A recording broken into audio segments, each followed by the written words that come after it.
நான் செடிக்கெல்லாம் உரம்னு எதுவுமே தனியாக போடுறதில்ல. நம்ம டீ போடுறோம்ல, அந்த டீ தூள், முட்டைத்தோல் அதை வந்து நல்லா உடச்சி காய வச்சு அதை போடுவேன். அப்படி இல்லைன்னா வாழைப்பழத்தோலை வந்து ஊற வச்சு அந்த தண்ணி தான் ஆட் பண்ணுவேன். இப்போ வந்து பானை வந்து கொஞ்சம் லீக் ஆகிட்டு இருந்துச்சு. அதில் நம்மளே வீட்லேயே உரம் தயாரிக்கலாம்னு சொல்லிட்டு கீழே வந்து தேங்காய் நாரும் நியூஸ் பேப்பரும் போட்டு டெய்லியும் வேஸ்ட்டாக காய்கறி கழிவுலாம் இருக்கும்ல, அது அப்புறம் டீ தூள், முட்டைத்தோல், வாழைப்பழத்தோல் எல்லாமே சேகரிச்சுட்டு வரேன். உரம் எப்படி வருதுன்ட்டு பார்க்கலாம். கீழே வந்து தண்ணி லீக் ஆகிறதுக்காக ஒரு டப்பா மாதிரி வச்சுருக்கேன்.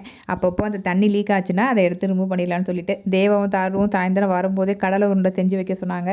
சரி அவங்க வரத்துக்குள்ளே செஞ்சு வச்சுருவோன்னு சொல்லிட்டு இன்றைக்கி கடலை உருண்டைக்கு தான் ரெடி பண்ணிட்டு இருந்தேன். கடலை உருண்டை செய்யும்போது ரொம்ப நைஸாக அரைக்காமல் கொஞ்சம் குறன்னு அரைச்சி செஞ்சோம் அப்படின்னா ரொம்ப டேஸ்ட்டு நல்லாயிருக்கும். மதியம் லஞ்சுக்கு கீரை வாங்கிட்டு வந்திருந்தாங்க. அதனால் கீரல் பொரியல் தான் பண்ணிவிட்டு காலையிலேயே இன்றைக்கி அவரைக்காய் சாம்பார் வச்சிட்டேன். அப்புறம் காலையில் பசங்களுக்கு செஞ்ச வெண்டைக்காய் பொரியலும் கொஞ்சம் இருந்துச்சு. அதனால் லஞ்சு இதை வச்சு ஓட்டியாச்சு. இன்றைக்கி அவரைக்காய் சாம்பார், கீரை பொரியலும் வெண்டைக்காய் வச்சு தான் சாப்பிட்டேன். நாளைக்கு பார்க்கலாம். பாய்.